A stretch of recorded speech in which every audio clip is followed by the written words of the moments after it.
Smaïn Lacher, bonjour. Vous êtes sociologue, professeur à l'Université de Strasbourg et vous avez participé à l'édition du recueil de textes inédits d'Abdelmalek Sayad, L'école et les enfants de l'immigration, éditions du Seuil. Donc Abdelmalek Sayad est connu pour être un grand sociologue de l'immigration, notamment algérienne. Il est connu pour son compagnonnage aussi avec Pierre Bourdieu. Comment se fait-il que l'on découvre aujourd'hui des textes aussi importants sur l'école?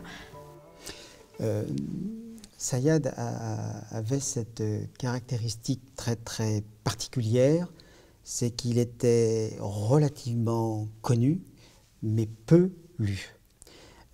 Ça s'explique en partie par la nature du compagnonnage qu'il avait avec Bourdieu. Bourdieu était une figure, il a très tôt été une grande figure de la sociologie française, et encore plus, et encore davantage avec son élection au Collège de France en 81, je crois, ou 82.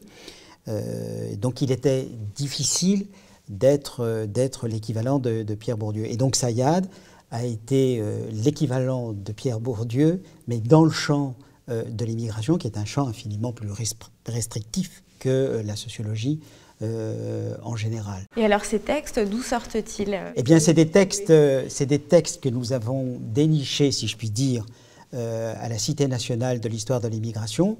Et quand je dis nous, c'est Benoît Falaise, qui est historien de l'éducation, et moi-même. Il y a, si ma mémoire est bonne, 498 cartons remplis de papiers concernant Sayad, qui ont été déposés par sa femme, Rebecca, juste après le décès de Sayad en 98. Dans quel contexte s'inscrivent ces textes? Dans quel contexte politique? Vous avez parlé de cette commission Berck et de la critique assez virulente qu'en fait Sayad. Ils ont une trentaine d'années, on sent que c'est le moment où se constitue un peu cette question, ce thème qui va devenir très banal de la scolarisation des enfants d'immigrés. C'est les années 80 et beaucoup de ces textes datent de la moitié des années 80 et en particulier pour les textes à notre sens les plus importants dans les années 85. C'est quand au fond les enfants sont apparus, si je puis dire, dans l'espace scolaire, que la question de leur place dans l'espace scolaire, mais plus généralement dans l'ordre national, s'est posée. Vous savez, en général, ce sont les parents qui font les enfants. Pour les enfants d'immigrés, ce sont les enfants d'immigrés qui ont quasiment dévoilé à la société française, et en particulier à ses institutions les plus importantes, l'école, qu'au fond, il y avait des enfants et il y avait des familles. Et c'est quand ces populations sont arrivées dans l'espace scolaire, quand ils sont devenus usagers de l'institution scolaire, alors que l'école ne les attendait absolument pas, que la question de leur accueil et donc de leur intégration institutionnelle s'est posée. Et c'est à ce moment-là que Sayad a commencé à prendre sa plume pour aussi, bien évidemment, s'interroger, non pas sur les enfants, mais s'interroger sur la manière dont l'institution scolaire s'interrogeait sur elle-même et s'interrogeait sur ces nouveaux publics qui étaient véritablement de nouveaux publics puisqu'ils entraient en masse dans l'institution scolaire. Alors quelle est la question, quelle est la commande d'ailleurs de cette commission Berck, dont on a l'impression que ça se positionne toujours en porte-à-faux vis-à-vis de cette commande? Le souci à l'époque, qui est un souci étatique, qui est un souci d'État, un souci national de l'État-nation français, c'était comment faire pour lutter contre l'échec scolaire des enfants d'immigrés. Et il y en a qui ont eu une excellente idée, un peu perverse, mais qui était jugée comme une excellente idée, c'était de dire, pour lutter contre l'échec scolaire, il faut que ces enfants sachent d'où ils viennent, où ils vont, ce qu'ils font en France. Autrement dit, il faut et de la mémoire, et aussi de la réhabilitation anthropologique. La réhabilitation anthropologique passant par une réhabilitation des cultures et des langues d'origine. Et Chevènement était à l'époque ministre de l'Éducation et il a eu la bonne mauvaise idée ou la mauvaise bonne idée de demander à un éminent arabisant, en la personne de Jacques Berck, de réfléchir sur la question de l'échec scolaire de ces enfants, la question de la présence de ces enfants dans la société française, dans la nation française et leur avenir. Et une des particularités qui n'a cessé d'être présente dans les modes de perception et d'entendement de tout ce beau monde, de Berck à Chevènement, jusqu'aux enseignants et à tous ceux qui militaient pour lutter contre l'échec scolaire, c'est que, au fond, il faut préparer ces enfants à un éventuel retour chez eux. Autrement dit, on continuait sous d'autres formes la question du provisoire, qui était un élément constitutif de l'identité des parents. Et surtout, le rapport Jacques Berck, c'était un rapport qui disait non pas qu'il y avait des élèves français dans l'école française qui avaient des problèmes plus particuliers que d'autres, mais il y avait eux, ces enfants d'immigrés avec leurs familles, et nous, la société française, la nation française, etc.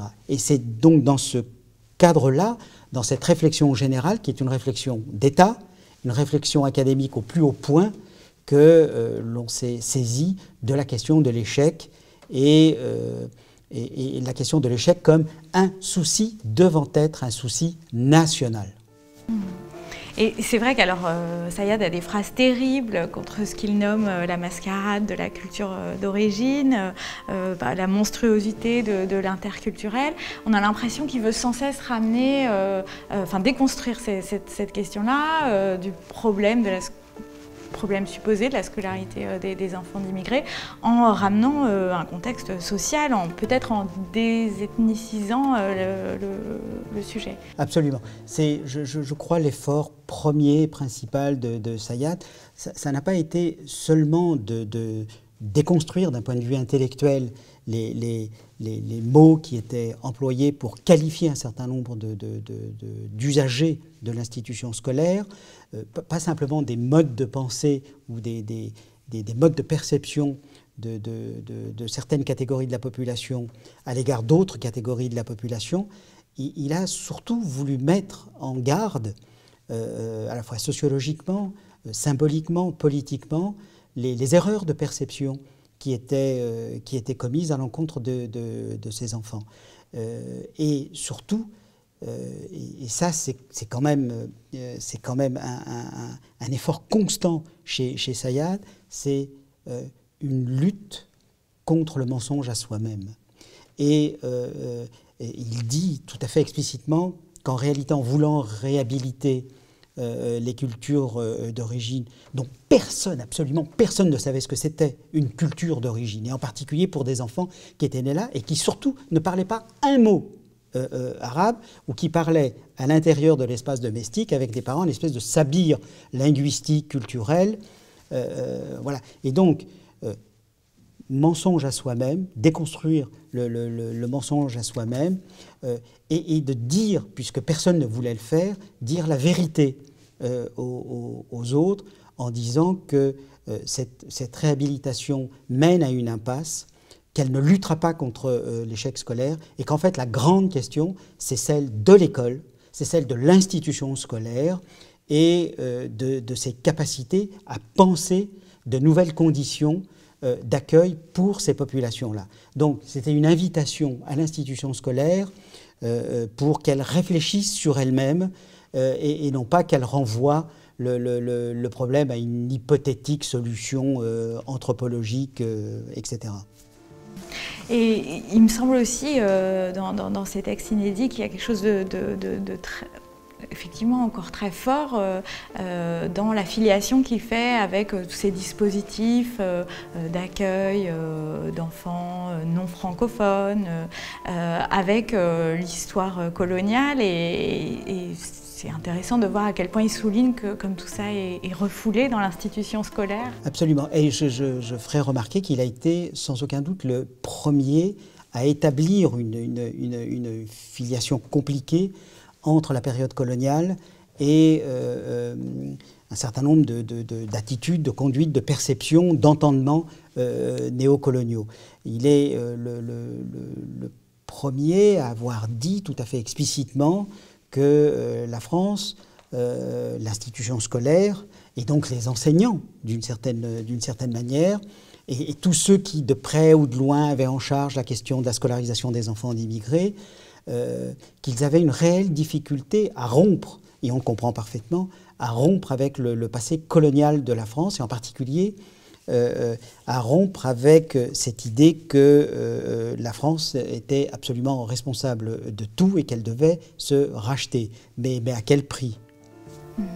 Et ce qui est fascinant, c'est qu'aujourd'hui, même si ces textes sont un peu anciens, on a l'impression qu'ils ont une résonance encore très forte dans le débat politique actuel. Alors on se souvient des propos de Claude Guéant sur l'échec scolaire, c'est l'échec des enfants d'immigrés, mais on peut regarder les textes du Haut Conseil à l'intégration. On a l'impression que ce problème est toujours aussi peu pensé. Enfin.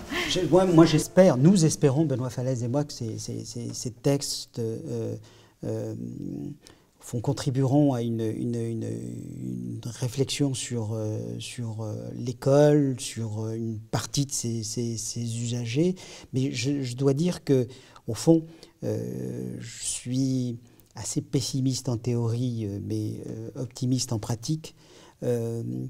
Sayad, quand il a commencé à porter sa critique sur l'institution scolaire, sur la manière dont elle pensait ces populations-là, en fait, a été très, très peu écoutée. L'idéologie dominante, si je puis m'exprimer ainsi, c'était dans les années 80 la question de la réhabilitation anthropologique de ces enfants. Tous les dispositifs, les Céviseb, les conditions d'accueil de ces enfants-là étaient essentiellement tournés et pensés dans la perspective de cette réhabilitation anthropologique. Et vraiment, il a été quasiment le seul à soulever des questions tout à fait fondamentales sur l'école et d'une manière plus générale sur la société française et en filigrane sur la question, sur l'enjeu fondamental de l'identité nationale. Déjà à cette époque, on peut lire entre les lignes ces questions qui sont liées à l'identité nationale.